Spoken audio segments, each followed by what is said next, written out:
नमस्ते प्यारे साथियों, संस्कृत साथी यूट्यूब चैनल में मैं गौरव आपका स्वागत करता हूं। प्यारे साथियों, आज की इस क्लास में हम लोग निबंध और पत्र लेखन और इसके साथ साथ पद से वाक्य निर्माण, इन तीन टॉपिक पर इस क्लास को देखने वाले हैं। ठीक है, आप ही लोग का डिमांड था कि सर निबंध लिखना और पत्र लिखना ये सब बता दीजिए, किस तरह से लिखेंगे ताकि हम बोर्ड में अच्छा कर सकें। तो आप लोगों के डिमांड पर यह क्लास आ चुका है। तो इस क्लास को शुरू से लेकर के अंत तक जरूर देखिएगा। क्लास अच्छा लगे तो लाइक कीजिएगा, शेयर कीजिएगा, और अभी तक चैनल को सब्सक्राइब नहीं किए हैं तो हमसे जुड़े रहने के लिए संस्कृत साथी यूट्यूब चैनल को सब्सक्राइब कीजिएगा। ठीक है, तो बोर्ड एग्जाम तो बहुत ज़्यादा करीब आ गया है प्यारे साथियों। आप लोग रिवीजन क्लास पे बहुत ज़्यादा ध्यान दीजिए। जो भी चैप्टर बाय चैप्टर क्लास लिया गया है उन सभी क्लासों को एक बार फिर से देखिए। जितना बार देखिएगा उतना बार आपके मन में क्लियरिटी आएगा, और जितना आप उसको लेकर के स्पष्ट रहिएगा बोर्ड एग्जाम में, मतलब कि अच्छा लिख पाइएगा। बोर्ड एग्जाम में जब आप बैठिएगा ना तो आपका मन जो है खुद से आंसर तैयार करते करते करते करते जाएगा आगे, मतलब किस तरह से बढ़ते जाएगा। लेकिन जब स्पष्ट नहीं रहिएगा तो कंफ्यूजन आएगा कि इस चैप्टर का है, उस चैप्टर का है, कि मिक्सिंग है, क्या है, समझ में नहीं आएगा। लेकिन जब आप स्पष्ट रहिएगा तो सीधा सीधा क्वेश्चन देखिएगा और आपको याद हो जाएगा, मतलब कि आपका मन कहेगा कि ये फलना चैप्टर से है, ये तीसरे चैप्टर से है, ये पांचवा चैप्टर से है। और जब ऐसे हो जाएगा ना तो आप आंसर स्पष्ट लिख पाइएगा, सही सही लिख पाइएगा और अच्छा से लिख पाइएगा। तो इसी के लिए मैं बार बार जोर दे रहा हूँ कि आप लोग रिवीजन क्लास कीजिए। ठीक है, बाकी आज के इस क्लास में हम लोग निबंध और पत्र लेखन और वाक्य निर्माण इन सभी को देखने वाले हैं, जो कि बोर्ड एग्जाम के लिए तो इम्पोर्टेंट है। ठीक है, तो चलिए सबसे पहले निबंध देखते हैं। निबंध जो है कुल 15 या 16 हैं। ठीक है, तो आप इन सभी को देखिए। मैंने एक निबंध पे 10 लाइन लिख करके लाया है, आप उसको देखिए, उसको बार बार पढ़िएगा, और इसका पीडीएफ मैं अपने टेलीग्राम चैनल, ठीक है, टेलीग्राम चैनल पे दे दूंगा इसका पीडीएफ। तो आप लोग वहां से इसे पढ़ लीजिएगा, देख लीजिएगा, मतलब कि जितना बार आप पढ़ सकते हैं, जितना बार में आपको स्पष्ट हो जाए कि हाँ मुझे अब आ गया लिखने। तो चलिए आइए देखिए इसको। सबसे पहला, और जो है, हाँ ये बात भी ध्यान रखिए कि जो मैं यहाँ पर लाया हूँ या अभी तक ला रहा हूँ, पिछले 1 महीने से मैं जो भी कंटेंट ला रहा हूँ, जैसे ऑब्जेक्टिव का क्लास हो, ऑब्जेक्टिव हो या सब्जेक्टिव हो या जो भी हो, वो सब के सब इम्पोर्टेंट है। ठीक है, और बोर्ड में वहीं से आएगा, वहां से नहीं आएगा तो कहीं से नहीं आएगा, क्योंकि जो बनाया गया है वो एक रिसर्च के बाद बनाया गया है ना। 3 से 4 किताब सामने रख करके, क्वेश्चन पेपर रख करके, पीवाईक्यू रख करके, सैंपल पेपर रख करके, मतलब कि मेरे पास जो साधन था ना, मैं उन सभी को मिक्स करके और आपके पास यहाँ पे परोस रहा हूँ। पीवाईक्यू के रूप में, तो ऑब्जेक्टिव के रूप में, तो सब्जेक्टिव के रूप में, तो निबंध के रूप में, इस तरह से। तो किसी भी क्लास को नज़रअंदाज मत कीजिएगा, हर क्लास को देखिए। जितना बार आप देख सकते हैं उतना बार देखिए, आप ही के लिए फायदेमंद रहेगा। ठीक है, बाकी चलिए अपने क्लास को शुरू करते हैं। तो जो निबंध है, सबसे पहला निबंध है, एक टॉपिक है संस्कृत भाषाया महत्वम, यानी कि संस्कृत भाषा की महत्व क्या है। इस टॉपिक पर बार बार पूछता है, इसलिए मैंने इसे सबसे पहले रखा है, और संभावना है कि इस बार भी पूछा जाए। ठीक है, तो किस तरह से लिखेंगे देखिए। आप 12th क्लास में हैं तो ये मत समझिए कि मैं 12th में हूं तो जो निबंध लिखूंगा या जो निबंध में जो जिस वाक्य का प्रयोग करूंगा वो वाक्य थोड़ा हेवी होना चाहिए, बड़ा होना चाहिए, इस तरह का सोच तो पहले ही नहीं रखिए। देखिए, जितना सिंपल वाक्य, जितना सरल वाक्य आप बना सकते हैं उतना बनाइए, आप ही के लिए अच्छा रहेगा। बोर्ड एग्जामिनर या क्वेश्चन में ये नहीं लिखा हुआ है कि आपको कठिन कठिन वाक्य का प्रयोग करना है, भारी भारी वाक्य का प्रयोग करना है, लंबा लंबा वाक्य का प्रयोग करना है, ऐसा कुछ नहीं लिखा गया है ना। तो आप जितना सरल हो सके उतना लिखिए, ताकि आप संतुष्ट हो कि हाँ मैं सही लिखा हूँ। अक्सर होता है कि बड़ा बड़ा वाक्य बनाने के चक्कर में, थोड़ा हेवी वाक्य बनाने के चक्कर में हम कुछ गलतियां कर देते हैं। तो उन गलतियों से बचने के लिए सबसे अच्छा उपाय है कि आप सरल सरल वाक्य, छोटा छोटा वाक्य बनाइए। तो मैं उसी टाइप के सरल सरल वाक्य बना करके लाया हूँ, जो आप 2 से 3 बार पढ़िएगा, आपको समझ में आ जाएगा कैसे क्या है। एक बार फिर से कहना चाहूंगा कि बगल में शादी का माहौल है तो उसे नजरअंदाज कीजिएगा और क्लास पे ध्यान दीजिएगा। ठीक है, मैं आशा करता हूँ कि जो बैकग्राउंड का म्यूजिक होगा थोड़ा सुनाई तो दे रहा होगा। तो संस्कृत भाषाया महत्वम, संस्कृत भाषा की महत्व क्या है, इसको संस्कृत में लिखना है निबंध के रूप में। तो सबसे पहले लाइन लिखेंगे कि संस्कृत भाषा प्राचीनतम भाषासु एकम अस्ति, यानी कि संस्कृत भाषा जो है प्राचीन भाषाओं में एक है, माने कि सबसे प्राचीन भाषाओं में एक है। ऐसा भारतस्य संस्कृति आधारभूतम भाषाया रूपेण संस्थिता, यह मतलब कि इसमें भारत के संस्कृति का आधारभूत संस्थित मतलब कि संस्कृत है, संचित है कि संस्कृत भाषा में भारत का जो पुराना प्राचीन सभ्यता देखा जाता है वो सब किसमें है, संस्कृत भाषा में ही है। संस्कृतम देववाणी इति अपि कथ्यते, यानी कि संस्कृत देववाणी भी कहा जाता है। वेदा उपनिषद च संस्कृते एव लिखिता, यानी कि वेद और उपनिषद संस्कृत भाषा में ही लिखा गया है। वैदिक शास्त्राणी संस्कृत भाषा या रचितानी, यानी कि वैदिक शास्त्र जो है वो सभी किस भाषा में लिखा गया है, तो संस्कृत भाषा में ही लिखा गया है। आप इस सबको देखिए और पीडीएफ से इसको पढ़िएगा। संस्कृत भाषा या धर्म ग्रंथानाम अध्ययनम सुगमम भवति, यानी कि संस्कृत भाषा में ही धर्म ग्रंथों का अध्ययन सुगम होता है। आगे देखिए, संस्कृतम विश्वस्य प्राचीनतम भाषासु गणनीयम अस्ति, यानी कि संस्कृत जो है विश्व के प्राचीनतम भाषाओं में गिना जाता है कि सबसे प्राचीन भाषा क्या है, तो संस्कृत है। संस्कृतस्य अध्ययनम मनस शक्तिम वर्धयति, यानी कि संस्कृत का अध्ययन मन से करने पर शक्ति आता है। भारतस्य अन्यानि भाषानि अपि संस्कृतात प्रभावितानि, यानी कि भारत के जो अन्य भाषा है, जो अलग अलग प्रकार के भाषा है, जैसे कि कन्नड़, तमिल, हिंदी, ये सब जो है वो सब कहीं ना कहीं संस्कृत से प्रभावित है, संस्कृत से रिलेटेड है। आप अक्सर सुनते होंगे कि फलने विषय का विषय कह रहा हूँ, फलने लैंग्वेज का, फलने भाषा का एक शब्द है जो कि संस्कृत से रिलेट कर रहा है, संस्कृत के इस शब्द से लिया गया है, इस शब्द का खंडित रूप है, इस तरह से है ना। इसीलिए हिंदी में आप सुनते होंगे तत्सम और तद्भव, इस प्रकार से, ठीक है। आगे आप लिख सकते हैं कि अतः संस्कृत भाषा या अध्ययनम सर्वदा आवश्यकम अस्ति, यानी कि संस्कृत भाषा का अध्ययन हमेशा आवश्यक है, ठीक है। तो इस प्रकार से आप लिखिए। देखिए, संस्कृत टॉपिक था संस्कृत भाषा या महत्वम, उस पर 10 लाइन लिख दिए। आपको खुश होकर के एग्जामिनर 7 नंबर देगा, 8 नंबर देगा, जितने भी नंबर का पूछता है। मैं 10 वाक्य में इसलिए लाया हूं कि अगर आपको 10 वाक्य याद ना हो तो आप 7 से 8 वाक्य भी लिख दीजिएगा, तो उतना में काम चल जाएगा, है ना। चलिए आगे चलिए, दूसरे टॉपिक पे चलते हैं। तो दूसरा टॉपिक है वो है गणतंत्र दिवस। गणतंत्र दिवस, गणतंत्र दिवस पर भी बार बार पूछा जाता है, और जस्ट कुछ दिन पहले हम लोग 26 जनवरी गणतंत्र दिवस मनाए हैं, तो ये भी इम्पोर्टेंट है, ठीक है। तो इसको भी हम लोग दूसरे नंबर पे रखा है। तो लिखेंगे यहाँ, भारत देशे प्रतिवर्ष 26 जनवरी तस्य गणतंत्र दिवस मन्यते, यानी कि भारत देश में प्रतिवर्ष यानी कि हर एक वर्ष 26 जनवरी को गणतंत्र दिवस मनाया जाता है। अस्य दिवस्य कारणम संविधानस्य लागूकरणम अस्ति, इसका कारण, इस दिवस को मनाने का कारण है कि इस दिन संविधान लागू हुआ था हमारे देश में, ठीक है। 26 जनवरी 1950 नवंबर भारतः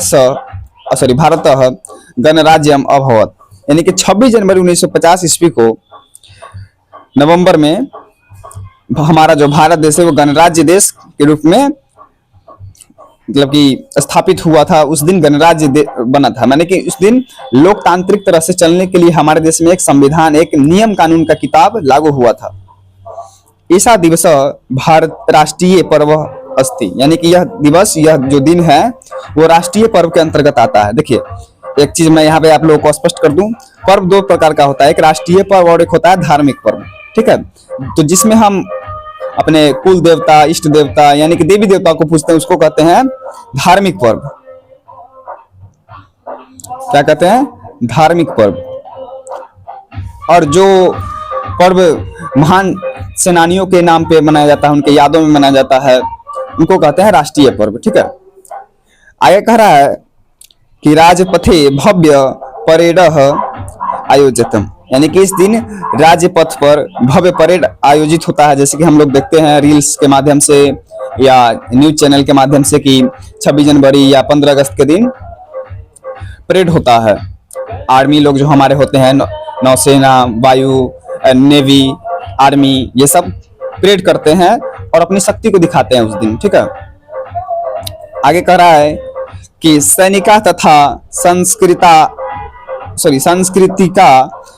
झंकय दर्शनीयते, यानी कि उस दिन सैनिक के संस्कृति का, सैनिक के जो शक्ति है, जो संस्कृति है, उनका कार्यक्रम है कि कैसे क्या करते हैं, अपना शक्ति प्रदर्शन करते हैं, ये सब दिखाते हैं।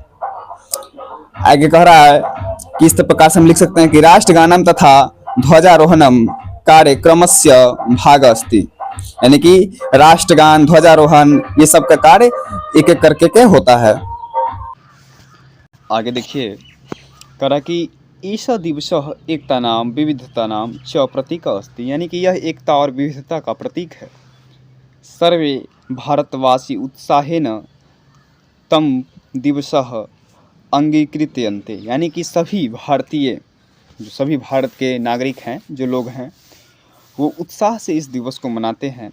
हम लोग भी मनाते हैं ना, कि बच्चे लोग सुबह सुबह है ना, इतने ठंड में मतलब कि जग करके स्नान एकदम सज सवर करके जाते हैं अपने स्कूल में, अपने कोचिंग में, जहाँ भी झंडोत्तोलन करना है, और वहाँ पर जा कर के 26 जनवरी या 15 अगस्त के झंडोत्तोलन में अपना योगदान देते हैं।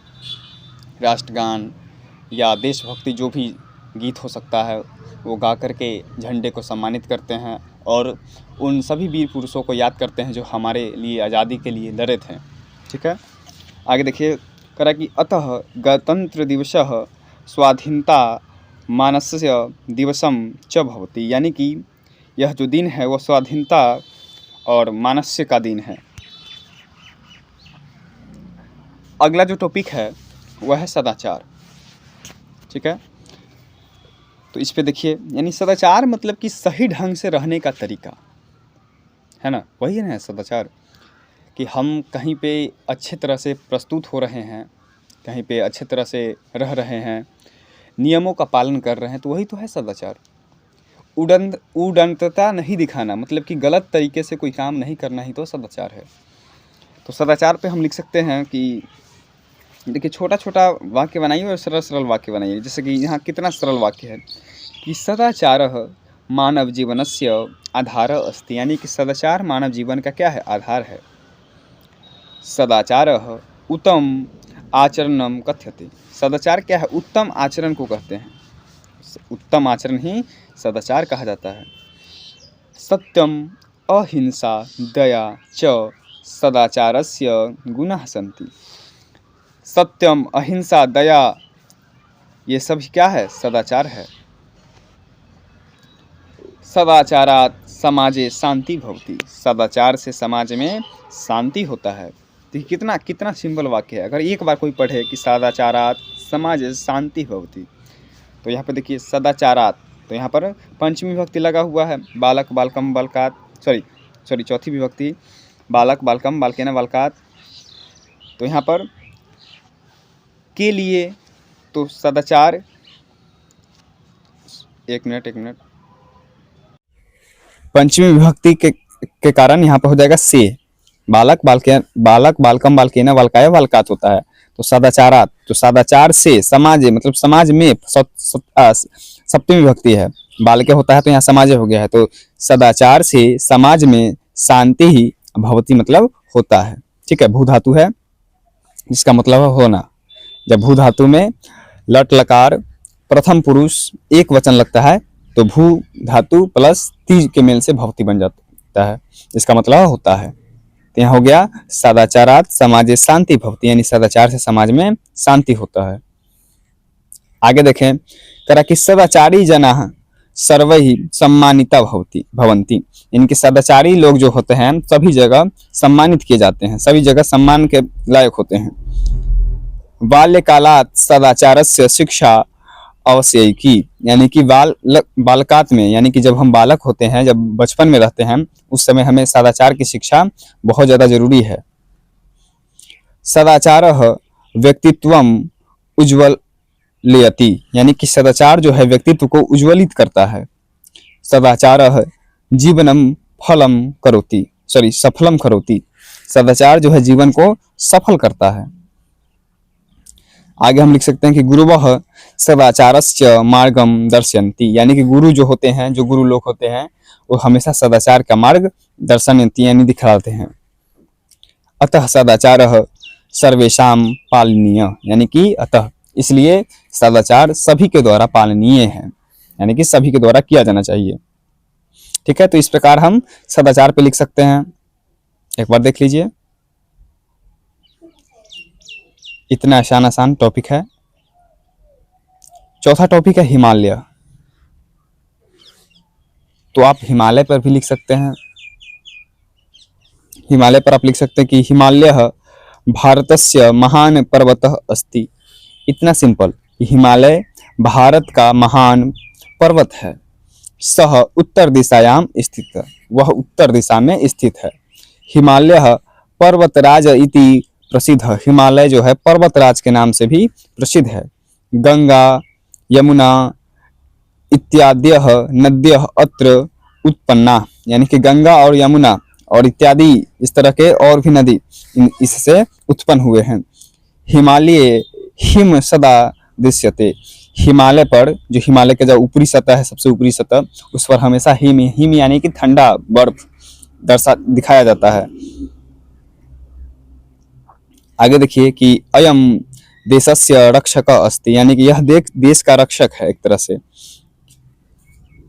अत्र अनेकाः वन्य जीवा वसंती, यानी कि इस पे, यहाँ पे अनेक प्रकार के वन्य जीव भी रहते हैं। हिमालय है तो वहाँ पे जो ऊंचाई है तो वहाँ पे पेड़ पौधा जो है, तो पेड़ पौधा होने के कारण वहाँ पे वन्य जीव भी है। हिमालय प्राकृतिक सौंदर्य न युक्त, हिमालय जो है प्राकृतिक सौंदर्य से युक्त है। पर्यटनस्य मुख्यम केंद्रम अस्ति, हिमालय जो है पर्यटन का एक मुख्य केंद्र है। हमेशा मतलब कि वहाँ पे लोग जाते रहते हैं, वहाँ का जो भी हिमस्खलन है उसको देख लें या पर्वत को देखने। अतः हिमालय भारतस्य गौरव, यानी कि अतः इस प्रकार से हिमालय जो है भारत का एक तरह से गौरव है। अगला देखिए पांचवा टॉपिक है वसंत ऋतु। तो वसंत ऋतु पे भी बार बार पूछता है, तो यहाँ पे इसको भी देख लीजिए। करा कि वसंत ऋतु नाम राजा कथ्यते, वसंत ऋतु जो है सभी ऋतुओं का राजा कहलाता है। अयम सुखद ऋतु अस्ति, यह सुखद ऋतु है। इस ऋतु में ना तो ज्यादा ठंडी का आभास होता है, ना ज्यादा गर्मी का आभास होता है। ठीक है, इसलिए इसको सुखद ऋतु और ऋतुओं का राजा कहा जाता है। तो इस प्रकार से आप एक छोटा छोटा वाक्य बना करके अपना निबंध लिख सकते हैं। वृक्षेषु नवीनानि पत्राणि जायन्ते, यानी कि इस ऋतु में वृक्ष जो है अपने पुराने पत्ते को छोड़ करके, उसको त्याग करके नए नए पत्ते को जन्म देती है, मतलब कि अपने शाखा से निकालती है। पुष्पानि विकसन्ति, और पुष्प खिलाती है। वातावरणम रमणीयनम भवति, यानी कि वातावरण जो है रमणीय हो जाता है उस समय। पक्षिणः मधुरम कुजन्ति, पक्षी जो है मधुर आवाज में कुंजती है, अपने जो भी उनका आवाज है। जनाः प्रसन्ना भवन्ति, और लोग उस समय आनंद अनुभव करते हैं। कृषकाः आनंदम अनुभवन्ति, वसंते प्रकृति ही शोभते, उस बसंत काल में, उस ऋतु में प्रकृति जो है शोभा देता है। अतः वसंत ऋतु प्रिय अस्ति, यानी कि इसलिए वसंत ऋतु सभी को प्रिय होता है। तो इस प्रकार से छोटा छोटा वाक्य बनाइए, देखिए कितना आसान है। तो इसको देखिए, और ये मुझे लगता है कि जो भी मैं शुरू से लेकर के 5-6 नंबर तक जो भी मैं टॉपिक दिया हूँ, उसमें से दो कम से कम दो तो पूछेगा ही कोई ना कोई, जिसमें से मैं अगर टिक कर दूं तो सबसे पहले हो सकता है ये संस्कृत भाषायाः महत्वम, इस पे पूछेगा। और उसके बाद वैसे तो 1 नंबर से लेकर के 5 नंबर सभी के सभी इम्पोर्टेंट ही है, लेकिन अगर मैं कहूँ तो एक ये हो सकता है और एक हिमालय ये हो सकता है। ठीक है, बाकी एग्जाम में देखना है कि कौन पूछ रहा है। बाकी ये जो भी 6 तक है वो सब के सब इम्पोर्टेंट है। अगला जो टॉपिक है वो है परोपकार। परोपकार पर भी बार बार पूछता है। जो भी टॉपिक है यहाँ पे निबंध या पत्र में या शब्द पद से वाक्य निर्माण, उन सभी इम्पोर्टेंट ही दिया गया है, जिस मतलब कि जहाँ से आपका बोर्ड एग्जाम में फिक्स है कि वहाँ पे आपको जितना चाहिए उतना टकरा जाएगा। तो परोपकार में हम लिख सकते हैं कि परोपकार महत गुण अस्ति, यानी कि परोपकार जो है बहुत ही बड़ा गुण है, महत गुण है। किसी के ऊपर परोपकार का मतलब क्या होता है, देखिए पर प्लस उपकार, यानी कि दूसरों पर किया गया उपकार ही क्या है, परोपकार है। तो कह रहा है कि परोपकार महत गुण अस्ति, परोपकार जो है बहुत बड़ा गुण है। परोपकारेण अन्येषां सहायतां क्रियते, परोपकार के द्वारा ही हम अन्य लोगों का सहायता करते हैं, या इस तरह से भी कह सकते हैं कि हम दूसरों का जो सहायता करते हैं उसी का नाम क्या है, परोपकार है। परोपकारः मानव धर्म अस्ति, परोपकार क्या है, मानव का धर्म है। परोपकार जो है मानव का धर्म है। परोपकारी जना पुण्य लभन्ते, परोपकारी लोग जो होते हैं पुण्य के भागी होते हैं, पुण्य प्राप्त करते हैं।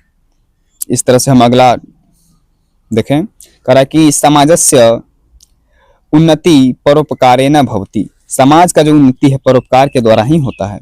अगर हम समाज में एक दूसरे का हाथ न बटाएं तो उस समाज का उन्नति नहीं होगा, अवनति होने लगेगा। जैसे कि अभी के समय में देखा जा रहा है, जैसे कि हम हमारे पहले समय में अगर देखें तो किसी के भी यहाँ शादी ब्याह या कोई भी जग अनुष्ठान होता था तो सभी टोले के लोग, गांव के लोग मिलजुल करके उन कामों को करवाते थे।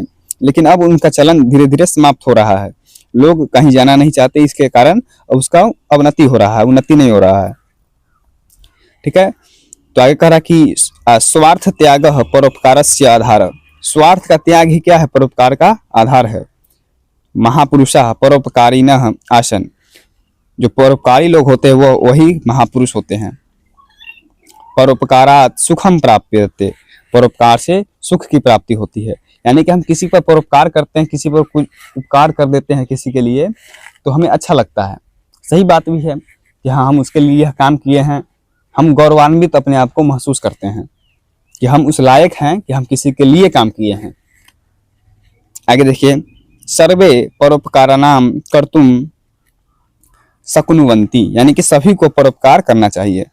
अतः परोपकार कर्तव्य, यानी कि परोपकार एक तरह से क्या है, हमारा कर्तव्य है, मानव के लिए एक कर्तव्य है। कि जीव जंतु तो बहुत हैं, जानवर भी है, क्या वो एक दूसरे का परोपकार करते हैं? नहीं।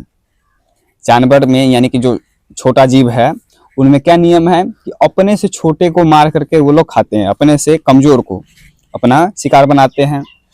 लेकिन मानव में तो ऐसा नहीं है ना, मानव के पास एक बुद्धि है, विद्या है, सरस्वती मानव के पास है, तो मानव उसका प्रयोग करता है। और सबसे अच्छा जो है कि उसको दिखाने का तरीका है कि परोपकार, किसी के लिए उपकार करना, सहायता करना परोपकार ही है। तो इस तरह से हम अपना लिख सकते हैं, और बोर्ड में आप इस तरह से अगर लिखिएगा तो फिक्स है कि 1 नंबर भी नहीं कटेगा। अगला टॉपिक है दीपावली। दीपावली पे भी बार बार पूछता है, इसलिए हमने इस टॉपिक को भी यहाँ पर ऐड कर दिया है। कह रहा है कि दीपावली भारतस्य प्रमुख पर्व अस्ति, दीपावली जो है भारत का एक प्रमुख पर्व है। लगभग यह पूरे भारतवर्ष में मनाया जाता है। अयम दीपानाम पर्व कथ्यते, यह जो है दीपों का पर्व कहलाता है। अस्मिन् दिने दीपा प्रज्वालयन्ते, यानी कि इस दिन दीप जलते हैं, ज्वलित होते हैं, प्रज्वलित होते हैं। लक्ष्मी पूजा क्रियते, लक्ष्मी की पूजा की जाती है। जना गृहाणि अलंकुर्वन्ति, लोग जो है अपने अपने घर में दीप जलाते हैं।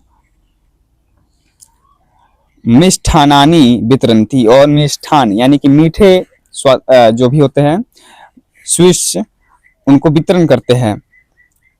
अंधकारस्य नाश भवति, इस दिन अंधकार का क्या होता है, नाश होता है। प्रकाशस्य विजय दर्श्यते, प्रकाश की विजय इस दिन दिखलाई जाती है।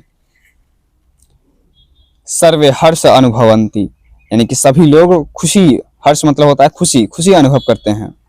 दीपावली आनंदस्य पर्व अस्ति, यानी कि दीपावली क्या है, आनंद का पर्व है। उस तरह से हम लोग आगे देखें। अगला जो हमारा टॉपिक है वो है भारतवर्ष। ठीक है, तो भारतवर्ष पे भी दे सकता है, तो हम लिखेंगे कि भारतवर्ष महान देश अस्ति, भारतवर्ष एक महान देश है। अयम विविधतायाः देशः अस्ति, यह विविधताओं का देश है।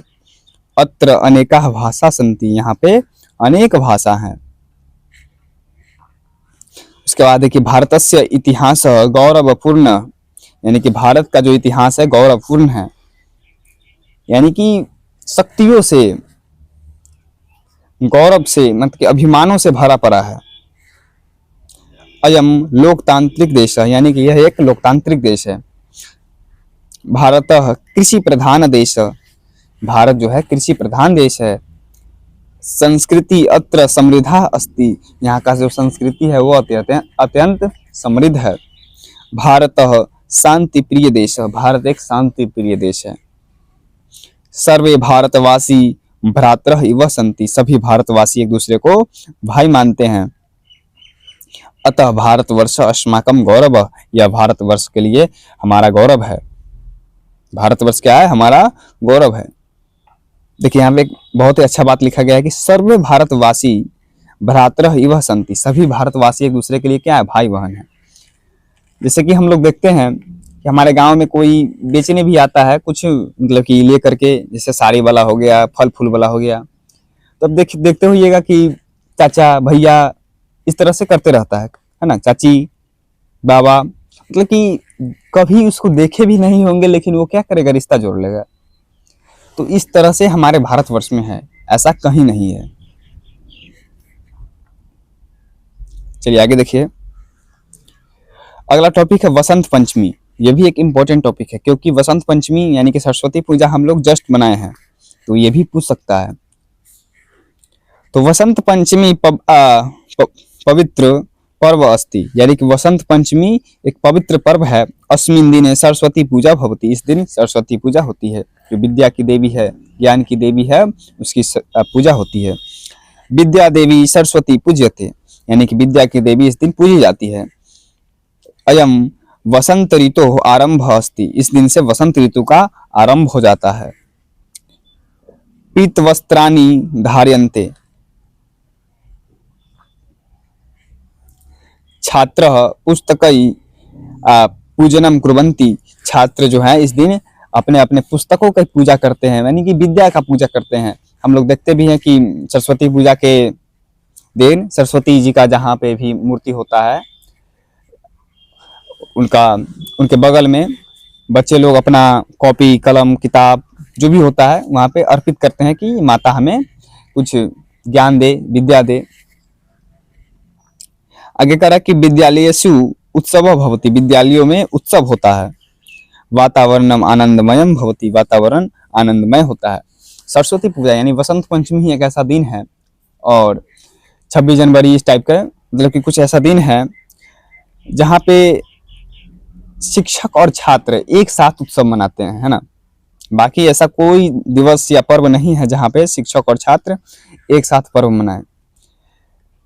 जो भी मतलब कि राष्ट्रीय पर्व है और धार्मिक पर्व में मैं एक ही मानता हूँ, सरस्वती पूजा। उसके अलावा कोई ऐसा पर्व नहीं है धार्मिक पर्व जिसमें शिक्षक और छात्र एक साथ बैठ करके उत्सव मनाएं, आनंदमय हो और एक साथ कोई काम करें। बाकी धार्मिक पर्व में तो कोई नहीं है, लेकिन हाँ जो भी राष्ट्रीय पर्व है जैसे 2 अक्टूबर, शिक्षक दिवस, बाल दिवस, इस तरह के, या 15 अगस्त, 26 जनवरी, तो ये सब तो बार बार मतलब होता है, लेकिन धार्मिक पर्व में एक ही है सरस्वती पूजा। ज्ञानस्य महत्वम दर्शयति, यानी कि इस दिन ज्ञान का महत्व दर्शाया जाता है। वसंत पंचमी ज्ञान पर्व अस्ति, वसंत पंचमी जो है ज्ञान पर्व है। आगे देखिए 10 नंबर जो टॉपिक है वह है विद्या धनम या विद्याया महत्वम, विद्या की महत्व। दोनों टॉपिक एक ही है लेकिन थोड़ा घुमा सकता है, इसलिए मैंने दोनों का नाम अलग अलग दे दिया है। नाम क्या है? विद्या धनम या विद्याया महत्वम। तो कह रहा है कि विद्या महत्वम महत धनम अस्ति, यानी कि विद्या जो है महत बहुत बड़ा धन है, और यह एक ऐसा धन है जिसको कोई चुरा या छिपा नहीं सकता है। विद्या धनम कदापि नश्यन्ति न, विद्या धन कभी नाश नहीं किया जा सकता है। ठीक है, देखिए विद्या धन ऐसा है जिसको ना तो बनाया जा सकता है और नहीं नाश किया जा सकता है। हाँ, एक से दूसरे को सिखाया जा सकता है, ये अलग बात है। आगे हम अपना लिख सकते हैं वाक्य कि विद्या मनुष्यम श्रेष्ठम करोति, विद्या जो है मनुष्य को श्रेष्ठ करती है, माने कि जो अज्ञान लोग हैं उनसे छांटती है, अलग करती है। अज्ञानम विद्या नाश्यति, अज्ञान का विद्या नाश करती है। विद्या विनयम ददाति, विद्या जो है विनय देती है, और यहाँ पर कहा जा रहा है कि अज्ञानम विद्या नाशयन्ति, विद्या जो है अज्ञान को नाश कर देती है। विद्या जीवन मार्गम दर्शयन्ति, विद्या जो है जीवन की मार्ग को दिखलाती है कि आगे आपको क्या करना है, कैसे आगे बढ़ना है। जैसे कि आप लोग अभी 12th कर रहे हैं 10th किए उसके बाद 12th कर रहे हैं। 12th में बहुत सारे ऐसे बच्चे होंगे जो आर्ट्स लिए होंगे, कुछ बच्चे होंगे जो साइंस लिए होंगे। तो आपके पास इतना सद्बुद्धि है ना कि हमको आगे यह करना है तो हम इस फील्ड में जाते हैं। कोई बच्चा होगा जो कॉमर्स लिया होगा कि मुझे आगे चल करके यह करना है तो मैं इस मतलब कि इस साइड से जा सकता हूँ तो मुझे यह फायदा होगा या इस तरह से मुझे सहायता मिलेगा, तभी तो आप साइंस आर्ट्स या कॉमर्स लिए हैं। तो यह कैसे हुआ? जब आपके पास विद्या आया, ज्ञान आया, तभी तो वही कह रहा है कि विद्या जीवन मार्गम दर्शयंती, विद्या जो है जीवन की मार्ग को दर्शाता है। या आगे भी 12th के बाद क्या कीजिएगा, कैसे कीजिएगा, ये सब कौन दिखलाएगा? तो विद्या ही दिखलाएगा ना, जो आपके पास सद्बुद्धि है। विद्वान सर्वत्र पूज्यन्ते, यानी कि विद्वान जो है सभी जगह पूजे जाते हैं। तो विद्वान कौन होते हैं? जिनके पास विद्या होती है। विद्या समाजम उन्नतम करोति, विद्या जो है समाज को उन्नत करती है, आगे बढ़ाती है। धनम विद्या बिना निरर्थकम, धन जो है विद्या के बिना निरर्थक है, कुछ नहीं है उसके सामने। यानी कि आपके पास, आप बहुत ज्यादा धनी मनी व्यक्ति हैं, आपके पास बहुत ज्यादा धन है, रुपया पैसा का कोई कमी नहीं है, लेकिन ज्ञान नहीं है आपके पास, विद्या नहीं है, तो वह धन किसी काम का नहीं, क्योंकि कोई भी आएगा लूट करके आपको ले जाएगा। आगे देखिए, अतः विद्या सर्वश्रेष्ठम धनम, अतः विद्या जो है सर्वश्रेष्ठ धन है। देखिए, मैं जो भी यहाँ पर निबंध लाया हूँ या पत्र भी लाया हूँ या वाक्य निर्माण भी लाया हूँ, एकदम सिंपल वाक्य चुन चुन करके लाया हूँ ताकि आपको जल्दी याद हो जाए और आप बोर्ड एग्जाम में अच्छा लिख करके आए। 11 नंबर टॉपिक देखिए, कह रहा है अस्माकम देश, हमारे देश के ऊपर लिख सकते हैं। तो देखिए, अस्माकम देश में, अस्माकम देश भारत अस्ति, हमारा देश जो है भारत है। अयम विशाल देश, यह जो है विशाल देश है। भारत संस्कृति देश अस्ति, भारत जो है संस्कृतियों का देश है। अत्र विविध धर्माः सन्ति, यहाँ पर विभिन्न प्रकार के धर्म हैं। आगे देखिए, सर्वे मिलित्वा वसामः, सभी मिल करके रहते हैं। देशे नद्यः पर्वताः सन्ति, इस देश में नदी पर्वत मतलब कि ये सब है। भारतः प्राचीन देश, भारत जो है एक प्राचीन देश है। अस्माकम देश शांति प्रिय, हमारा जो भारत देश है वह शांति प्रिय देश है। वयम देश प्रेमना पाल्याम, अस्माकम देश वंदनीय, हमारा जो देश है वह वंदनीय है। 12 नंबर टॉपिक देखिए, 12 नंबर टॉपिक है सत्संगति, यानी कि सच्चे लोगों का, अच्छे लोगों का संगति, साथ में रहना, उसी को क्या कहते हैं? संगति, सत्संगति। तो है कि सत्संगति ही उत्तम सर्ग अस्ति, सत्संगति जो है उत्तम संग है, संग। सत्संगति जीवनम सुधारयति, जो सत्संगति होता है वो जीवन सुधार देता है। यानी कि अगर हमारा जो साथी हो गया, उठने बैठ, जिसके साथ हम उठक बैठक करते हैं, अगर वो लोग अच्छे हो गए, तो अगर आप थोड़ा खराब भी है ना, यानी कि खराब कहने का मतलब कि आप खराब नहीं है, लेकिन जो आपका आदत है, जो भी आपका व्यवहार है, अगर वो थोड़ा मतलब कि इस टाइप का है कि जो समाज में एक्सेप्टेड नहीं है, तो अगर आप अच्छे लोगों के साथ रहिएगा तो वो भी सुधर सकता है। और यदि आप सही हैं, सब कुछ आपका सही है, लेकिन आप गलत इंसान के साथ रह रहे हैं जिसका आदत व्यवहार खराब है, तो आपका भी आदत व्यवहार कुछ दिनों में खराब हो ही जाएगा, क्योंकि संगति का असर होता है ना। ये नहीं कि मैं किताबी बात बोल रहा हूँ कि संगति का असर होता है, मैंने अपने साथ इसका परफेक्ट एग्जाम्पल सेट किया हुआ है, मतलब कि मैं इसको अनुभव किया हुआ हूँ। तो आप भी अनुभव करते होंगे इस बात को कि संगति, जैसा आपका दोस्त होगा उसी तरह का आप भी बनते जाइएगा। जिस तरह के लोग का संगति होगा वैसा ही गुण आप में आता जाएगा। तो सबसे पहले कुछ करना है, कुछ आगे जाके, तो संगति सुधारिए। चलिए आगे देखिए, बाकी मौज मस्ती तो अलग बात है। दुर्गुणा सत्संगतया नाश्यन्ति, दुर्गुण को, जो मतलब कि खराब गुण होता है, उसको संगति क्या करता है? नाश कर देता है, उसको मार देता है। सद्गुणः वर्धन्ते, सद्गुण को बढ़ाता है, यानी कि जो अच्छा गुण होता है उसको आगे की ओर बढ़ाता है। बालकानाम कृते संगति आवश्यकम, यानी कि बालकों के लिए संगति जो है बहुत ज्यादा आवश्यक है, यानी कि मित्र का होना बहुत ज्यादा आवश्यक है। बालक यानी कि जो एक बच्चा या बच्ची जो भी मतलब कि बालक काल में है, युवा अवस्था में है, तो वो लोग अपनी मन की बात या कोई भी प्रॉब्लम हो ऐसा जो अपने मम्मी पापा को नहीं बता पाते हैं या रिश्तेदार को नहीं बता पाते हैं, तो वो किसको बताते हैं? अपने दोस्त को बताते हैं। अपने दोस्त में वो सब कुछ देख लेते हैं, माता पिता, पेरेंट्स, छोटा भाई, बड़ा भाई, सब कुछ देख लेते हैं, रिश्तेदार। दोस्त एक समय में आपके लिए बाप भी बन जाता है, डांटने लगता है, समझाने लगता है। तो वहाँ पे मतलब कि कुछ हिचकिचाहट नहीं होता है, ये नहीं होता कि जज करेगा, तो वहाँ पे सब कुछ बताता है, खोल करके बताता है और वहाँ से सॉल्यूशन भी मिलता है। ऐसा नहीं है कि हाँ सुन लिए हो गया, सॉल्यूशन भी देता है। तो आपके पास संगति होना चाहिए, अच्छे लोगों के साथ संगति होना चाहिए, और बाल काल में तो और भी ज़्यादा होना चाहिए। अगर संगति नहीं होगा, न मम्मी पापा को बता पाएगा कोई प्रॉब्लम, न दोस्त को बता पाएगा, तो किसको बताएगा? तो वहीं से प्रेशर बढ़ता है, प्रेशर जब बढ़ेगा तो समझ ही सकते हैं कि क्या होगा। चलिए आगे देखिए, कह रहा कि सत्संगति बुद्धि शुद्धयति, यानी कि बुद्धि को शुद्ध करता है। जो भी खराब आदत होता है उसको धीरे धीरे सुधार देता है, उसको शुद्ध करता है, अच्छा करता है।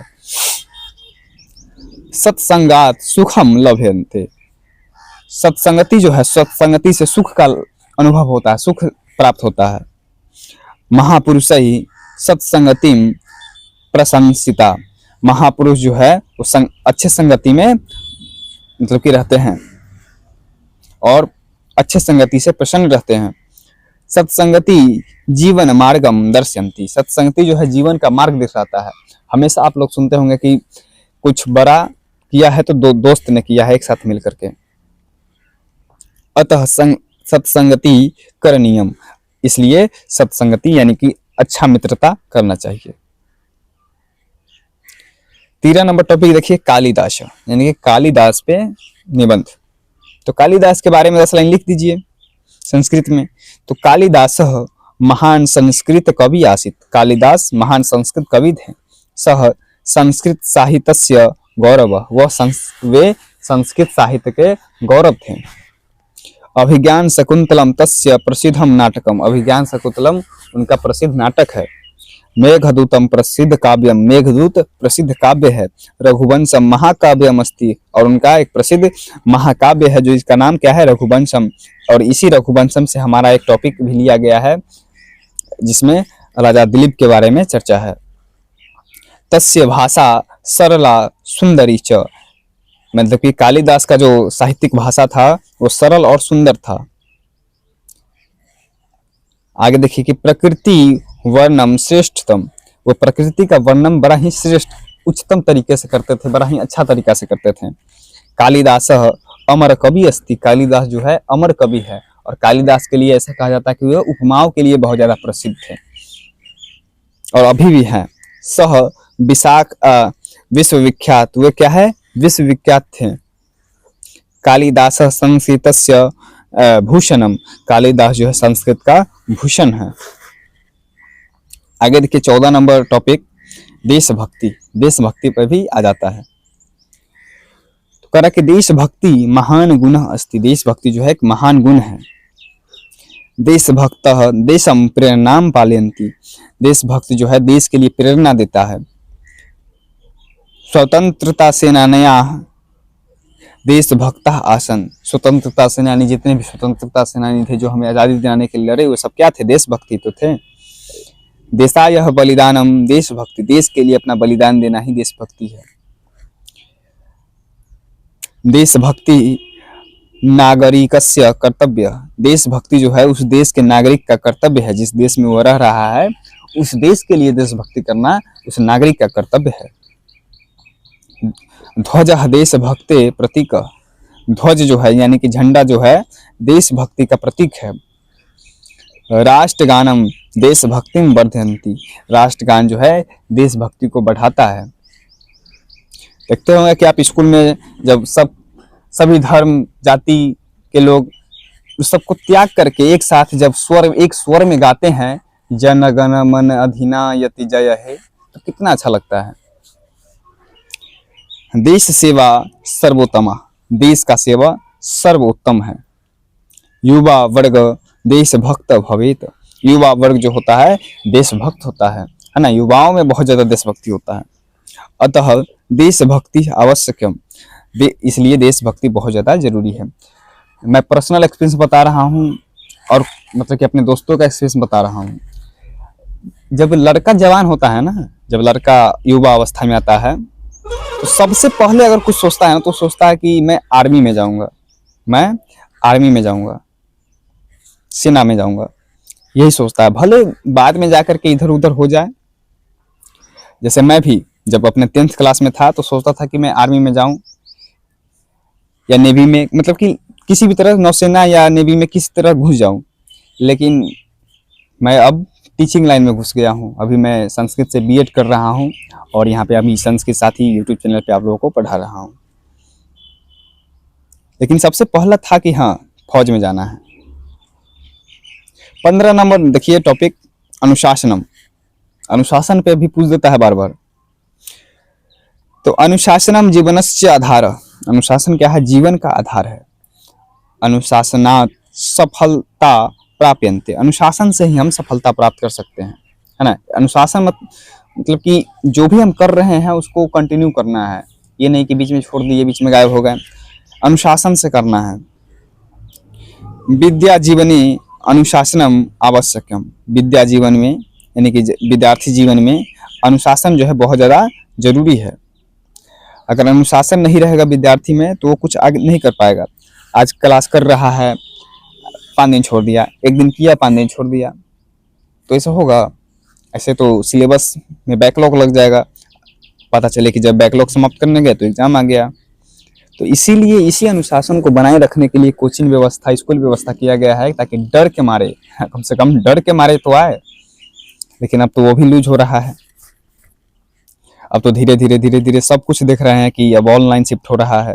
और ऑनलाइन में क्या है कि जब मन तब कीजिए, जहां मन तहां कीजिए क्लास। समय पालनम अनुशासनस्य भाग, समय का पालन करना ही अनुशासन का एक भाग है। कि समय पर जो भी काम कर दें अपने समय पर, वही क्या है? अनुशासन है।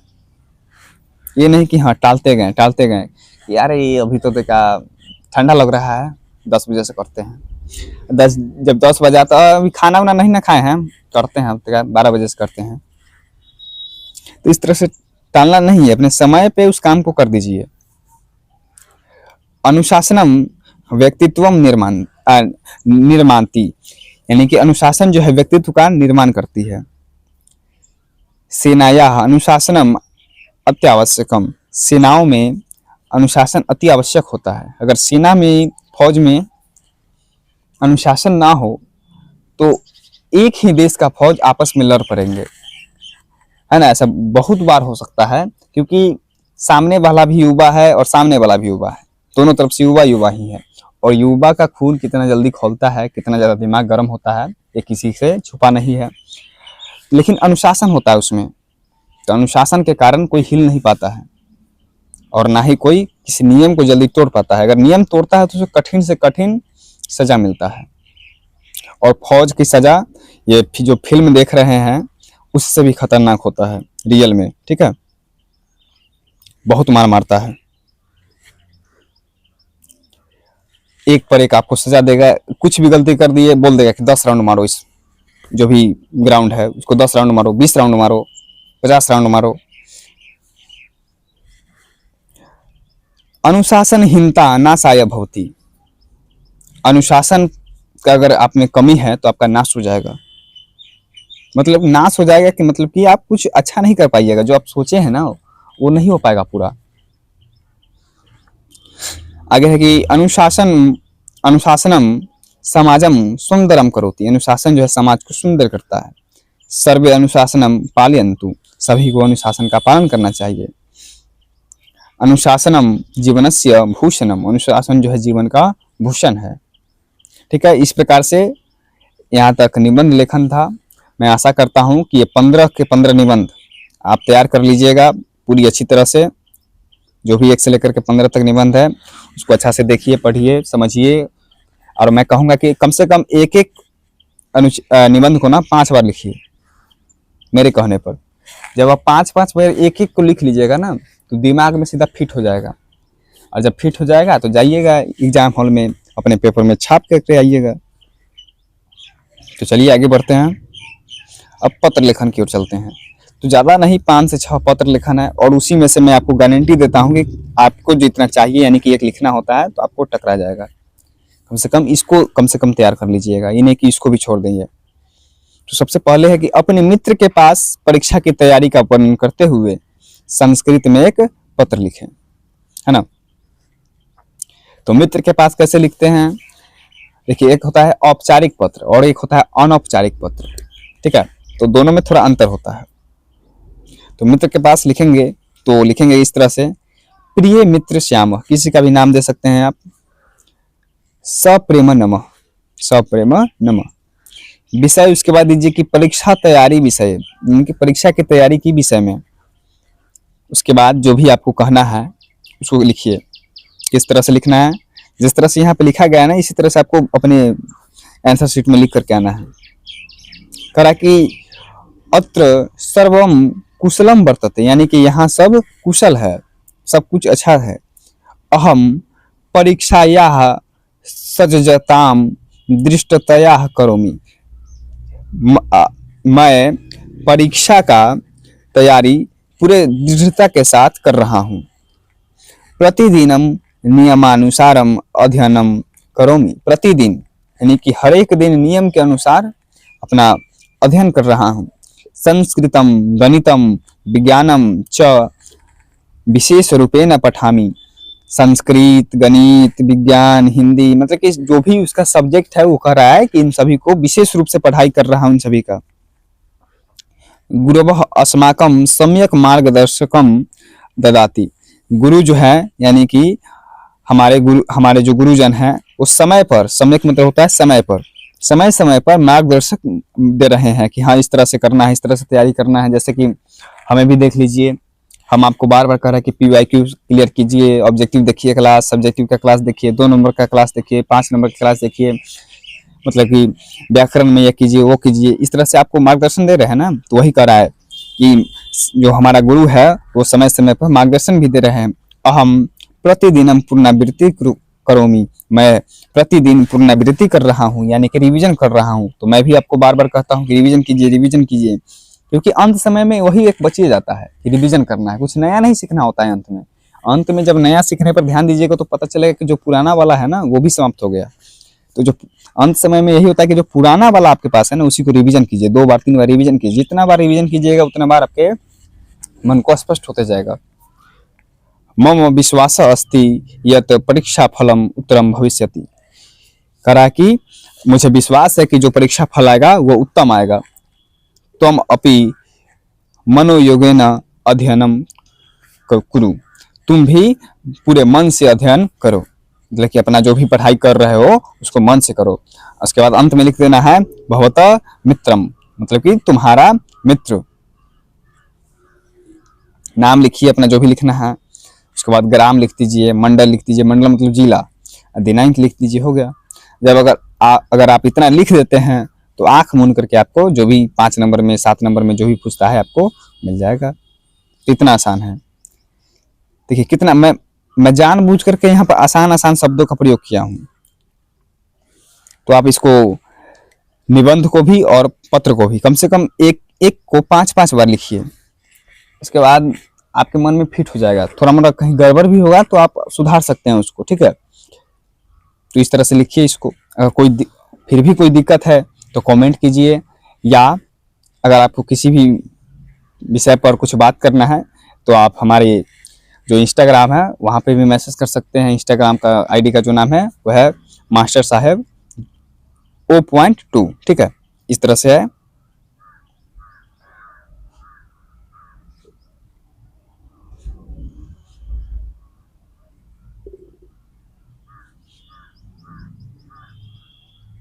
ये हमारे इंस्टाग्राम का लिंक है, मतलब कि लिंक कह रहे हैं, आईडी है। अगर आप ठीक है मैं क्या कहते हैं, डिस्क्रिप्शन में भी दे दूंगा इंस्टाग्राम का लिंक। आप वहाँ से भी अगर किसी को बात करना है कुछ मतलब कि किसी टॉपिक पर लेकर के, तो आप वहाँ से बात कर सकते हैं। चलिए आगे आइए, देखिए दूसरा टॉपिक है कि प्रधानाध्यापक को आकस्मिक छुट्टी के लिए पत्र लिखिए। अपने प्रधानाध्यापक के पास अचानक छुट्टी के लिए, आकस्मिक मतलब क्या होता है, अचानक, अचानक किसी भी काम के लिए आपको छुट्टी चाहिए तो उसके लिए एक पत्र लिखिए संस्कृत में। तो कैसे लिखेंगे, तो लिखेंगे कि सेवायाम, सेवायाम मतलब कि सेवा में, जैसे हिंदी में लिखते हैं ना सेवा में, तो उसी को संस्कृत में हो गया सेवायाम। प्रधानाध्यापक महोदय, प्रधानाध्यापक महोदय। उसके बाद नीचे स्कूल का नाम दे दीजिए, जो भी स्कूल है, हम जैसे हमारा स्कूल का नाम है SRKJ +2 विद्यालय कुसहर शिवहर, ठीक है, इस तरह से आप दे दीजिए। आप इंग्लिश में भी दे दीजिएगा, ये नहीं कि संस्कृत है तो थोड़ा इंग्लिश का प्रयोग नहीं किया, कोई बात नहीं है, दे सकते हैं। अगर फिर भी आपको कुछ गलत लग रहा है तो आप यहाँ पर हिंदी में लिख दीजिए, जिससे मेरा हो जाएगा श्री राम खिलावन जंगी उच्चतर माध्यमिक +2 विद्यालय कुसहर शिवहर। उसके बाद विषय दे देना है, तो विषय में दे दीजिए कि आकस्मिक अवकाशार्थम प्रार्थना पत्रम, यानी कि आकस्मिक छुट्टी हेतु अवकाश हेतु प्रार्थना पत्र। उसके बाद अपना जो भी विषय है लिखिए कि मान्यवर सादरम निवेदनम अस्ति यत् मम गृहे किमपि अत्यवकाशम कार्यम आपतितम अतः अहम अद्य विद्यालये आगंतुम न शक्नोमि। यानी कि सादरम निवेदन है, सादर निवेदन है कि मेरे घर में किसी आवश्यक काम के लिए आपतितम अतः, यानी कि कल जो है मैं अहम अद्य विद्यालय आगंतुम न शक्नोमि, कल मैं विद्यालय नहीं आ पाऊंगा, कृपया मह्यम एक दिनस्य अवकाशम प्रदाय अनुगृह्यन्तु, कृपया करके मुझे, मह्यम मतलब मुझे, एक दिन का अवकाश देने का, प्रदान करने का कृपा करें, भवतः आज्ञाकारी छात्र। इतना लिख दीजिए। उसके बाद जो भी आपको अपना एड्रेस देना है, मतलब कि ये सब लिखा जाता है इसलिए ताकि आपको जो प्रधानाध्यापक है पहचान सके, इसलिए ये सब लिखा जाता है। तो नाम दीजिए राम कुमार, विद्यालय का नाम दे दीजिए SRKJ +2 कुसहर शिवहर, वर्ग दे दीजिए कि किस क्लास में है, तो 12th में है, क्रमांक दे दीजिए जो भी आपका क्रमांक है, ग्राम दे दीजिए ताकि आपको पहचान में आए कि हाँ कौन लड़का है जो छुट्टी मांगने आया है, मंडल दे दीजिए और दिनांक दे दीजिए। इस तरह से आप अपना इस पत्र को लिख सकते हैं। तो आप इसको प्रैक्टिस कीजिए। देखिए इस तरह से लिखना है, कितना आसान है, 2 से 3 मिनट में लिखा जाएगा। ये सब क्या है, 2 से 3 मिनट में लिखा जाएगा।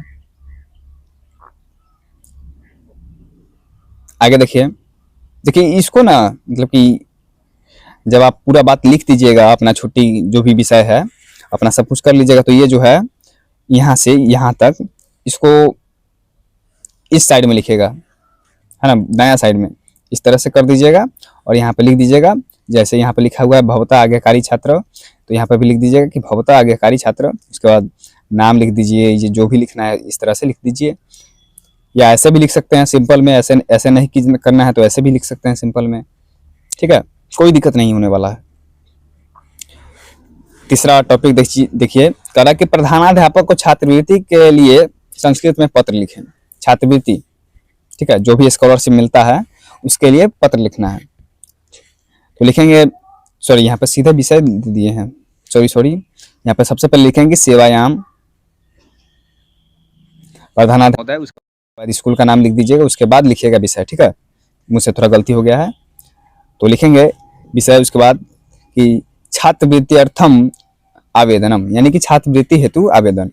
मान्यवर सविनयम निवेदनम अस्ति यत् अहम निर्धन परिवारस्य छात्र अस्मि, यानी कि सविनय निवेदन है कि मैं निर्धन परिवार का छात्र हूँ। मम पिता श्रमिक अस्ति, मेरे पिता जो है एक श्रमिक है, मजदूर हैं। अहम अध्ययनशील मेधावी च छात्र अस्मि, मैं अध्ययनशील और मेधावी छात्र हूँ, यानी कि रोज पूरा मन से पढ़ने वाला और तेज विद्यार्थी हूँ। मम गत परीक्षायाः फलम उत्तम आसीत, मतलब कि मेरा जो परीक्षा गया है उसमें मेरा जो परीक्षा फल आया है यानी रिजल्ट आया है वो उत्तम है। अतः मह्यम छात्रवृत्तिम दातुम कृपा कुर्वन्तु, यानी कि इसलिए अतः का मतलब होता है इसलिए मुझे छात्रवृत्ति देने का मतलब कि कृपा करें। ये न मम अध्ययनम निरतनम भवेत, ताकि मैं जिसके माध्यम से मतलब कुछ छात्रवृत्ति के माध्यम से आगे अपना पढ़ाई अध्ययन निरंतर मतलब कि निरंतर रख सकूं। जब आप अपना पूरा विषय कह दिए, अपना जो भी दुख का बात है जो भी है कह दिए, तो उसके बाद लिख दीजिए कि भवता आज्ञाकारी छात्र, जबकि आपका आज्ञाकारी छात्र, और अपने बारे में बता दीजिए कि हाँ आप है कौन। ताकि नहीं तो मान लीजिए कि ये सब लिख दीजिए, ये सब कुछ लिख दिए, आप सेवा में ये सब कुछ लिख दिए और ये लिखे ही नहीं, तो कैसे पता चलेगा उनको कि हाँ कौन लड़का देने आया है, क्या है। तो इसके लिए लिखा जाता है ताकि सामने वाला आपको पहचाने। तो अपना नाम लिखिए, विद्यालय का नाम लिखिए, वर्ग लिखिए, क्रमांक लिख दीजिए, ग्राम लिख दीजिए, थोड़ा इस तरह से, मतलब कि थोड़ा लंबा करना है। ग्राम उराम दे दीजिए, जिला उला दे दीजिए, थाना, पिन कोड जो भी डालना है डाल दीजिए। पिन कोड का इसे जरूरी नहीं है, कहीं दूसरे जगह पर भेजना होता है तब पिन कोड का जरूरी लगता है। तो इस तरह से लिख करके आप अपना पत्र लिख सकते हैं। ठीक है, आगे है कि पिता को परीक्षा शुल्क के लिए संस्कृत में पत्र लिखें। मतलब कि पिताजी से परीक्षा फी के लिए संस्कृत में एक पत्र लिखना है। तो लिखेंगे, पूज्य पितृवर्या सादरं प्रणाम, अहम अत्र कुशलम अस्मि, मैं यहाँ कुशल हूँ। मम विद्यालयस्य परीक्षा शुल्कम दातव्यम अस्ति, मतलब कि मेरे विद्यालय का परीक्षा शुल्क दातव्यम अस्ति, देना है। अतः शुल्क राशि शीघ्रम आवश्यकी अस्ति, इसलिए शुल्क राशि बहुत ज़्यादा मतलब शीघ्र मतलब कि अति आवश्यक है। कृपया परीक्षा शुल्कम प्रेपयन्तु, यानी कि कृपया परीक्षा शुल्क भेजने का कृपा करें। अहम मनोयोगेन अध्ययनम करोमि, मैं मन से अपना अध्ययन कर रहा हूँ। गृहे सर्वेभ्यः मम प्रणाम, यानी कि घर में सभी को मेरा प्रणाम। भवता आज्ञाकारी पुत्र, वहाँ पे भवता आज्ञाकारी छात्र लिख रहे थे क्योंकि आप उस प्रधानाध्यापक के लिए छात्र हैं, और यहाँ पे पिता के लिए लिख रहे हैं तो यहाँ पर पुत्र लिखिए क्योंकि आप अपने पिता का पुत्र हैं। उसके बाद लिख दीजिए जो भी आपको देना है, कि नाम लिख दीजिए, उसके बाद एड्रेस लिख दीजिए कि जिस भी हॉस्टल में, हॉस्टल मतलब इंग्लिश हो गया, लेकिन यहाँ पे संस्कृत में छात्रावास हो जाएगा, तो छात्रावास, विद्या मंदिर छात्रावास, जो भी आपका नाम है हॉस्टल का वो लिख दीजिए। और जो भी आपको थोड़ा एड्रेस देना है कि कहाँ भेजना है पैसा, तो वो सब लिख सकते हैं आप। ठीक है, तो इस तरह से ये भी पत्र तैयार हो गया, तो आप इस तरह से लिख सकते हैं। आगे देखिए कि मित्र को सरस्वती पूजा का वर्णन करते हुए पत्र लिखें, यानी कि अपने मित्र के पास सरस्वती पूजा का वर्णन करते हुए एक पत्र लिखना है। हो सकता है कि ये वाला पक्का पूछे क्योंकि सरस्वती पूजा जस्ट मना है। तो लिखेंगे, प्रिय मित्र श्याम सप्रेमनम अस्माकं विद्यालये सरस्वती पूजा महोत्सव सोललासम आयोजित, यानी कि हमारे विद्यालय में सरस्वती पूजा पूरे उल्लास के साथ यानी कि खुशी के साथ आयोजित हुआ था, मनाया गया। सर्वे छात्रा पीत वस्त्राणी धृतवंत, यानी कि सभी छात्र पीत वर्ष यानी कि पीला वस्त्र पहने हुआ था। धृतवंत मतलब कि धारण किए हुआ था। देवी सरस्वती ज्ञानस्य अधिष्ठात्री अस्ति, यानी कि देवी सरस्वती ज्ञान की अधिष्ठात्री है। वयम सर्वे मिलित्वा पुस्तक पूजनम कृतवंत, यानी कि हम सभी लोग यानी कि जो भी छात्राएं हैं सभी लोग मिल करके सरस्वती पूजा यानी वसंत पंचमी के दिन पुस्तक पूजा किए। विद्यालयस्य प्रांगणे सांस्कृतिक कार्यक्रम अपि अभवन्, यानी कि विद्यालय के प्रांगण में आंगन में सांस्कृतिक कार्यक्रम भी हुआ। यदि त्वम अत्र अभविष्य तर्हि अधिक आनंद अभिष्यत्, यानी कि यदि तुम वहां होते तो अधिक आनंद आता। होता है ऐसा कि अगर आपका मित्र नहीं है और आप किसी कार्यक्रम में हैं तो थोड़ा बैठल बैठल झुलसा रहे हैं, मन नहीं लग रहा है, और आप याद कर रहे हैं कि वो काश फलना दोस्त रहता ना तो मजा आ जाता। तो वही बात यहाँ पर लिखा गया है। उसके बाद लिख दीजिए कि तव मित्र मतलब तुम्हारा मित्र, राम, ग्राम दे दीजिए, मंडल दे दीजिए, जो भी तारीख उरीख है दिन साथ दे दीजिए। उसके बाद इस तरह से आपका एक पत्र तैयार हो गया। तो इतना आसान है, कुछ ज़्यादा दिमाग नहीं लगाना है। 6 नंबर देखिए क्वेश्चन टॉपिक कि परीक्षा शुल्क माफ करने हेतु प्रधानाध्यापक के पास एक पत्र लिखें। आप किसी कारण से परीक्षा फी जो है उसका अरेंज नहीं कर पाए तो उसको माफ करवाने के लिए अपने प्रधानाध्यापक के पास पत्र लिखना है। तो लिखेंगे सेवायाम प्रधानाध्यापक महोदय SRKJ+2 कुशहर शिवहर, अपना स्कूल का नाम लिख दीजिएगा। विषय उसके बाद लिखना है कि परीक्षा शुल्क क्षमापनार्थम प्रार्थना पत्रम, यानी कि परीक्षा शुल्क क्षमा माने कि माफ करने के लिए प्रार्थना पत्र। मान्यवर सविनयम निवेदनम अस्ति यत् मम परिवारस्य आर्थिक स्थिति शोचनीया अस्ति, यानी कि सविनय निवेदन है कि मेरे परिवार का आर्थिक स्थिति जो है थोड़ा शोचनीय यानी कि खराब है। मम पिता शुल्क दातुम न शक्नोति, यानी कि मेरे पिता जो है परीक्षा शुल्क देने में असक्षम है।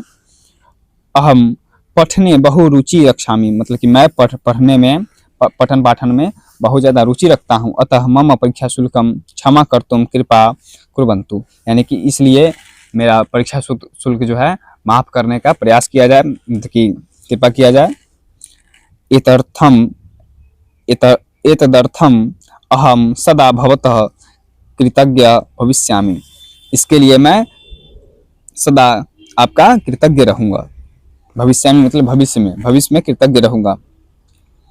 भवतः आज्ञाकारी छात्र राम, आपका आज्ञाकारी छात्र राम। उसके बाद विद्यालय का नाम दे दीजिए, कि वर्ग दे दीजिए, क्रमांक दे दीजिए, ताकि उनको पता चले कि हाँ ये राम कौन है। जब वर्ग दे दीजिएगा, क्रमांक दे दीजिएगा, हाँ सेक्शन भी दे दीजिए कि किस सेक्शन में है। यहाँ पर वर्ग में लिख सकते हैं कि 12th A, ग्राम दे दीजिए, मंडल दे दीजिए और दिनांक दे दीजिए, इस तरह से हो सकता है। तो इस तरह से आपको एक पत्र तैयार करना है। तो मैं बहुत ही अच्छा तरह से पत्र, निबंध और वाक्य निर्माण अब आएगा। तो मैं जो भी लाया हूँ बहुत ही अच्छा तरह से सरल वाक्य में लाया हूँ। तो आपको कोई ज़्यादा टेंशन नहीं लेना है, बस इसको ध्यान से देखना है। अगर अभी तक भी कुछ नहीं तैयारी किए हैं तो इसको ध्यान से देखिए, और इसको ध्यान से देखने के बाद आपको पूरा डाउट खत्म हो जाएगा। अब देखिए तीसरा नंबर टाइप का जो क्वेश्चन है, पद से वाक्य निर्माण, यानी कि आपको एक पद दे देगा जैसे इस प्रकार से न्याय, शनै, भ्रमर, और इससे आपको एक संस्कृत में वाक्य निर्माण करना होता है। तो आपको संस्कृत में ही करना होता है। मैंने हिंदी में भी कर दिया है, लेकिन यहाँ पर आपको केवल और केवल संस्कृत में ही करना होता है, ठीक है। जैसे अगर दे दे न्याय, तो इससे कैसे करेंगे, तो एकदम छोटा सा वाक्य निर्माण कीजिए, ये नहीं कि बड़ा का वाक्य निर्माण करना है।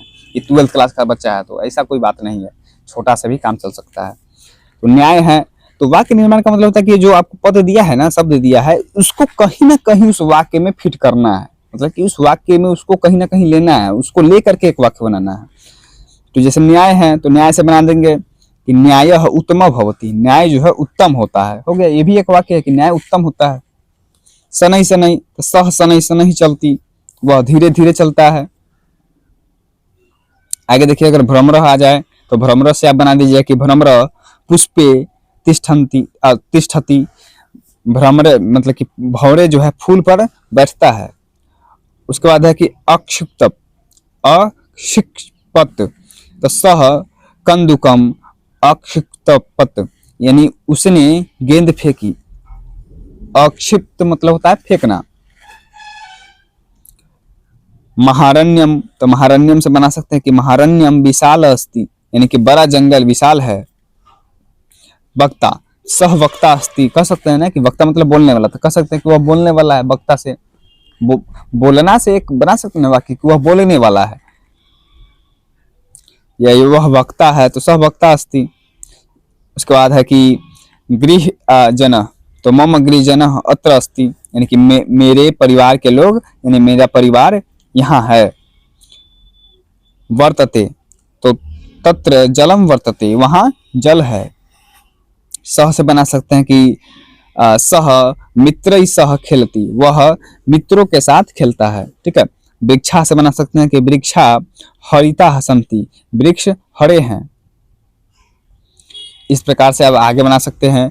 अतिथि सत्कार अगर आ गया तो बना सकते हैं कि अतिथि सत्कार कर्तव्य, यानी कि अतिथि का सत्कार करना चाहिए। विलोक्य से बना सकते हैं कि सह विलोक्य हसती, वह देखकर हंसता है। पूरा से बना सकते हैं, पूरा मतलब होता है प्राचीन, तो पूरा एक राजा आसित, मतलब कि प्राचीन काल में एक राजा था। गर्जंती मतलब होता है गर्जना, तो मेघा गर्जंती, यानी कि बादल गरजते हैं। क्रियते मतलब कि काम करना, तो क्रियते कार्य क्रियते काम किया जाता है। अभिता मतलब होता है दोनों ओर, तो इसको बना सकते हैं कि गृहम अभिता वृक्षा सन्ति, घर के दोनों ओर पेड़ है।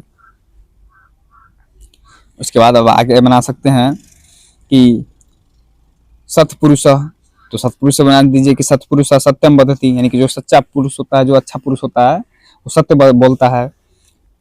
कुतः, कुतः से बना सकते हैं कि सह कुतः आगच्छति, वह कहाँ से आता है।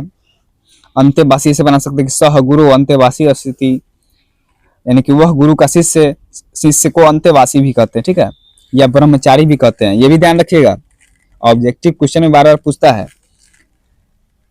कि पहले के समय में छात्र को क्या कहा जाता था, तो ब्रह्मचारी, ठीक है, या अंत्यवासी भी अगर आ जाए ऑप्शन में तो अंत्यवासी मार दीजिएगा। उसके बाद है भवेत, तो सह सुखी भवेत, यानी कि वह सुखी हो। त्यजंती, तो ते गृहम त्यजंती, वह घर छोड़ते हैं। मयूरा, तो मयूरा नित्यंती, मोर नाचते हैं। अदाय, तो सह जलम अदाय आगच्छति, वह जल लेकर जाता आता है। आगच्छति है तो आता है, अगर गच्छति रहता तो जाता है। इसका अर्थ है पानी, पानी मतलब होता है हाथ, तो मम पानी स्वच्छ अस्ति, मतलब कि मेरा हाथ स्वच्छ है, साफ है। इतः, तो सह इतः गच्छति, वह यहाँ से जाता है। उद्यानम, तो उद्यानम सुंदरम अस्ति, बगीचा सुंदर है। नायक, स महान नायक अस्ति, वह महान नायक है। इस तरह से आप कर सकते हैं। तो इस तरह से आपका ये जो आज का क्लास है वो समाप्त हुआ।